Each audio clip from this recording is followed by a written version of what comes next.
Three-sided tempered glass case. We're having side, front, and top. We're having three addressable RGB fans, two reverse on the side, one at the rear. Already pre-connected, you just have to connect PWM, SATA, and the addressable RGB header. But also you can connect and adjust the addressable RGB with the button on top if you connect the reset button instead of an actual reset.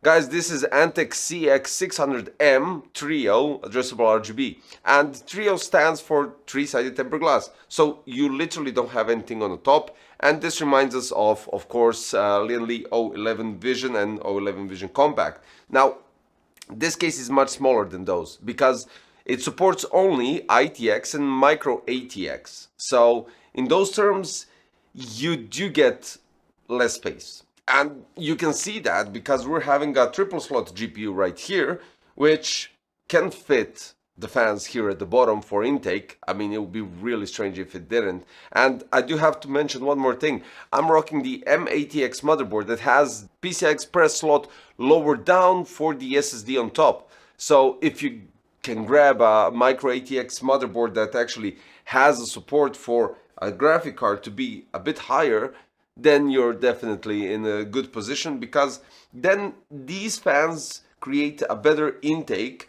Secondly, the cable, well, this looks clean, I do have to admit. This cable looks clean, but in some scenarios, if you don't zip tie it on the back side, it doesn't have to be a custom sleeved cable. Regardless of anything, you can go with regular cable. It might touch the blade. So yeah, that's something that, I like to point out. So how are we going to start with this? And I already went a bit in deep with everything, but let's go with something else. Three-sided tempered glass, as I stated, side, front, and top. Now we are having something here quite similar to 011 Vision, and I don't know the weight of that magnet on top, but we have something additional. So you have one screw holding the side tempered glass, you have the magnet holding that part of the tempered glass, and you also have a plastic bit going inside this magnet or whatever it is. Then we're having this top cover, which also goes and connects a bit with magnet, but it also has some sort of a canal. Well, this part right here has a canal, and the top tempered glass just slides in, so it gets additional fixture. So when you take everything into consideration, that triangle over there, or whatever should I call it, it's connected mainly to the front tempered glass. The front tempered glass is held by two screws, which one is here on the front and one is there on the top. Basically, it's really straightforward. They suggested removing the side panel. I would suggest removing the top panel first, because it's quite easy. You remove two thumb screws and you just slide it out. But for the side tempered glass, you have to remove the thumb screw, tilt it a bit, and then slide it upwards. Which honestly, in that scenario, I would definitely suggest going with the top first. Now, when we're talking about the fans, they're already pre-connected, and you have proprietary cables running from these to SATA, 3-pin addressable RGB, and PWM. If you go with just basically going with and enjoying the addressable RGB or static color or whatever directly from the motherboard, so synchronized like I did, you don't have to connect the reset button, because you can actually use the reset button connected directly to the motherboard and just skip all the unnecessary stuff with that button on top. But that's a good thing also if you don't have addressable RGB. If you're still rocking on RGB 12 volts 4-pin, then you don't have anywhere to connect it. Then I would suggest ditching the reset button and using it to adjust the colors on these fans. Of course, you can extend it, but then there's another problem. I don't know where you're gonna get these fans, because these aren't P12R that I have right here. P12R have PWM and 3-pin 5 volts addressable RGB headers. So yeah, that's one thing.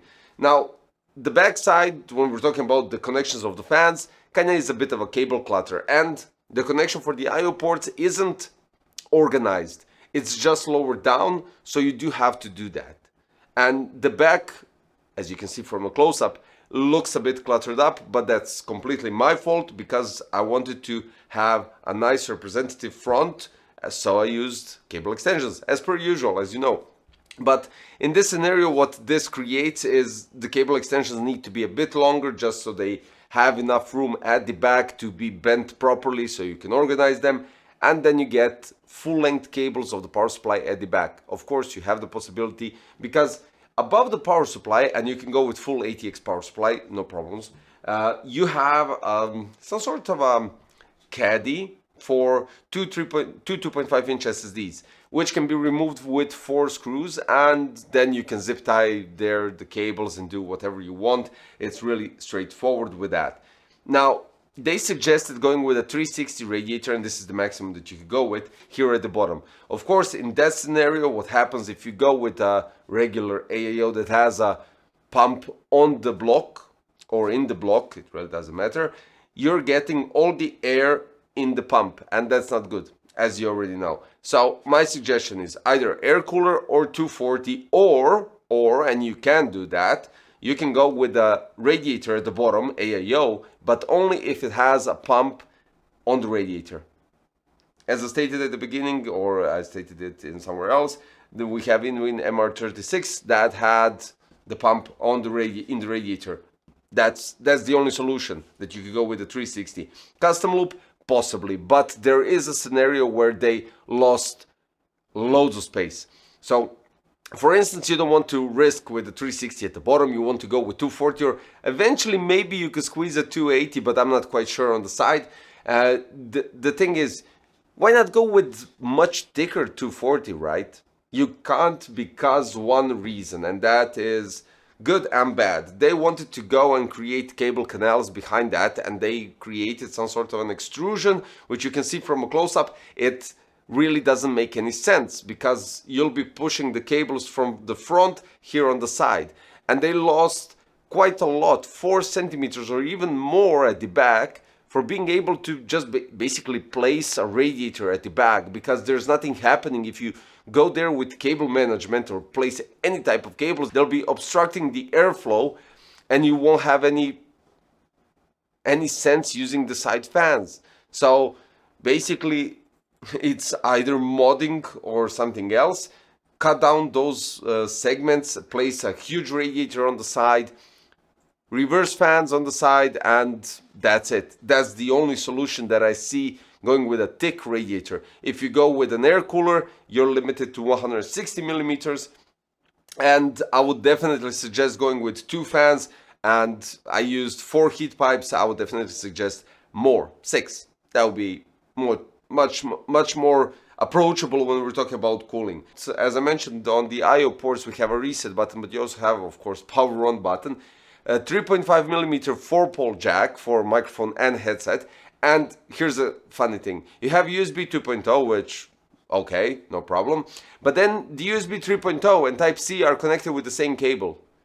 So the cable from those is running to one connector, and that's it. So the Type-C isn't dedicated to standard connection that it usually runs. It's connected to that, I think that massive pin, I think it's 18 pin or something like that. I'm just guessing now, I totally forgot. So yeah, that's the couple of things that I mentioned, and of course you can do the cable management. It just needs a couple of minutes longer. Of course you can add the extensions, as you can see I did it. You have loads of space at the back. You can do everything, but you know, it's just some complications are here that might not be really straightforward. You need to work it a bit more. So when we're going with details, micro ATX and ITX motherboards, as already stated, up to maximum 160mm CPU cooler height. A GPU length can be up to 410mm, 2.5 inch SSDs and one 3.5 inch hard drive. Power supply maximum length, including the cables, is 240mm. Now at the back you have 99mm of space for cable management, and that's okay. But it's a shame that it doesn't have, in that sense, back connect, because then you wouldn't have this GPU cable if you go with a specific graphic card. But you're having no rubber grommets on the opening holes, and yeah, no back connect to make that perfect, unless you go with custom slave cables. It's compact, don't get me wrong. 436 times 290 times 370. We have steel and tempered glass. On the side you could go with two 120 or two 140mm fans, both on 3 120, rear 120. Including fans, we have two 120 addressable RGB reverse fans on the right side and one 120 addressable RGB on the rear. For the radiator support, On the side, yes, you can go with 280mm radiator maximum, so 120, 140, 240 and 280, bottom 120, 240, 360 and rear 120. And the awesome thing, it comes in black and white. So there is an option to, maneuver with everything. But when we go with benchmarks, I did a 64 Extreme Edition and I'm running here AMD Ryzen 9 7900X3D. This is Arctic Freezer 36, cooling it down. And we have, of course, standard RTX 4080 Super Gaming X Slim. We have 5 fans, 4 intake, 1 exhaust. CPU went up to 92 degrees. Clock speed 4700 MHz and GPU 70. What will happen in Cinebench? And I'll tell you right now. So the thermal starts at 90. Okay, AIDA was 92. It ends at 87. The clock speed started at 4725. They end at 4825. And the scores start at 25,682, which is really low. I'll be frankly honest with you guys. And then it ends around 26,000, 69, 77, 13, 76, 37, 59, 29, 19. And what I noticed is when the GPU is not under load, the processor works flawlessly. Even with this air cooler in this combination with this airflow, flawlessly. The scores are there. The thermals are there, the clock speeds are there. It just needs either to push out the hot air from the GPU because it ran tests immediately one after another, or it just simply gets enough air in this scenario. But when you turn on the GPU, the thermals go up by 5 degrees for the CPU, which is logical. The GPU creates additional hot air, and even if it dissipates the heat from this side, it kind of bounces off the tempered glass and goes towards the CPU tower cooler. And yeah, I'm talking too much in that sense, but I'm trying to explain what's up with this case. The visual aspect of the chassis is good. It's quite solid. It could be better, of course. Every case can be better, let's be honest. But it's missing that cooling potential in terms of adding.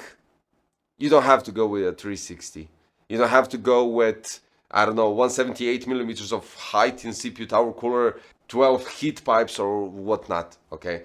But there should be a directional airflow towards the CPU tower cooler, and the GPU needs more exhaust because this isn't enough.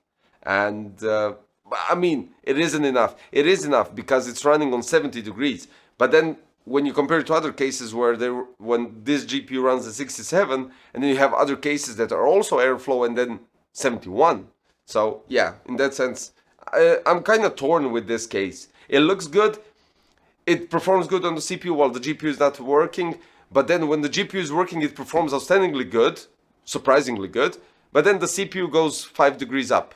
So you heard my opinion on it. Let me hear yours in the comment section. And I'm torn. As I said, I'm torn. But I really want to hear what you think about this case. And that'll be all for today. The links, if you decide to eventually go with this one, but it's all up to you.